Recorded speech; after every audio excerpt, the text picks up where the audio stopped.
ठाण्यातील SRA प्रकल्पात रहिवाशांवरती वर्षानुवर्ष अन्याय होत असून विकासकांवरती कारवाई होत नाही। त्यामुळे ठाण्यातील SRA कार्यालयातील अधिकारी रहिवाशांसाठी काम करतात की ते बिल्डर धार्जिन आहेत असा प्रश्न अधिवेशनामध्ये उपस्थित करत या अधिकाऱ्यांवरती कारवाई करून त्यांच्या खासगी मालमत्तेचीही चौकशी करावी अशी खळबळजनक मागणी आमदार संजय केळकर यांनी केली आहे। सध्या सुरू असलेल्या पावसाळी अधिवेशनात आमदार संजय केळकर यांनी ठाण्यातील प्रशासकीय अधिकाऱ्यांवरती गंभीर आरोप करत कारवाईची मागणी केली आहे। ठाणे शहरात अनेक SRA प्रकल्प सुरू आहेत, पण 10 वर्ष तेथील रहिवाशांना हक्काची घरं मिळत नाहीत। विकासकांकडून त्यांना घरभाडंही मिळत नाही। विक्रीची इमारत आधी पूर्ण करून त्यातील सदनिकांची विक्री केली जाते। मूळ रहिवाशांना मात्र घरांसाठी हेलपाटे मारावे लागतात। लुईसवाडीतील साई आनंद गृहनिर्माण संस्था आणि अजिंक्य महाराष्ट्र गृहनिर्माण संस्था 10 वर्षापूर्वी स्थापन झाल्या आहेत। विशेष म्हणजे संबंधित विकासकांनी आवश्यक तरतुदी पूर्ण केल्या नसल्याने ते विकासक म्हणून पात्र देखील नाहीत। खोटे दस्तऐवज, असुरक्षित कर्जे, त्यामुळे धोक्यात आलेले प्रकल्प आणि विकासकांची गुन्हेगारी ठाण्यातील SRA अधिकाऱ्यांना दिसत नाही का, असा प्रश्न आमदार केळकर यांनी अधिवेशनामध्ये उपस्थित केला आहे।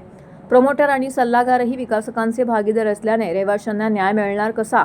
झोपडपट्टीधारकांना देशोधडीला लावण्याचे काम अधिकारी आणि विकासक करत असल्याचा आरोप केळकर यांनी केला आहे।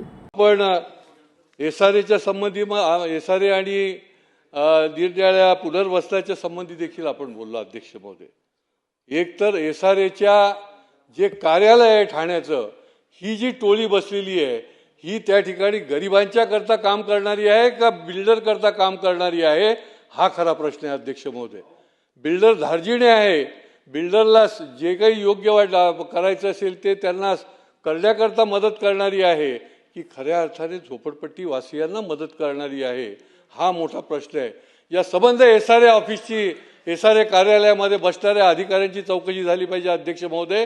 अशा प्रकारचा व्यवहार, निरनिराळ्या प्रकारचे जे SRAचे प्रकल्प चालू आहेत ठाण्यामध्ये, माझ्याकडे तर मी आठवड्याला 4 दिवस बसलेला असतो। अनेक प्रकारचे लोक माझ्याकडे येतात, मला माहिती आहे की कुठल्या कुठल्या SRA प्रकल्पामध्ये कशा पद्धतीने भाडी नाही, 10 महिने भाडी नाही, घरं सोडून जायचं, भाडं नाही आणि वणवण फिरायचं, आणि त्याच्यावर देखील SRA कुठल्याही प्रकारे बिल्डरवर कुठलीही कारवाई करत नसेल तर हा कुठला प्रश्न?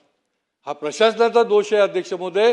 आणि त्याच्यामुळे अशा पद्धतीने जे SRAच्या मध्ये जाऊन बसलेले माणसं आहेत यांच्या प्रॉपर्टीची पण चौकशी करा अध्यक्ष महोदय, यांची मालमत्तेची देखील चौकशी झाली पाहिजे।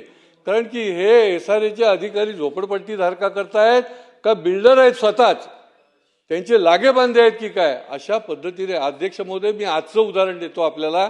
लुईसवाडीमध्ये अध्यक्ष महोदय त्या ठिकाणी प्रकल्प आहे, त्या ठिकाणी साई आनंद गृहनिर्माण संस्था, त्या ठिकाणी अजिंक्य महाराष्ट्र गृहनिर्माण संस्था स्थापून 10 वर्ष झाली, परंतु प्रत्यक्षामध्ये त्या ठिकाणी ज्या पद्धतीने काम करायला पाहिजे ते केलेलं नाही अध्यक्ष महोदय। 8 वर्ष उलटून गेली तरी देखील त्या ठिकाणी नाही।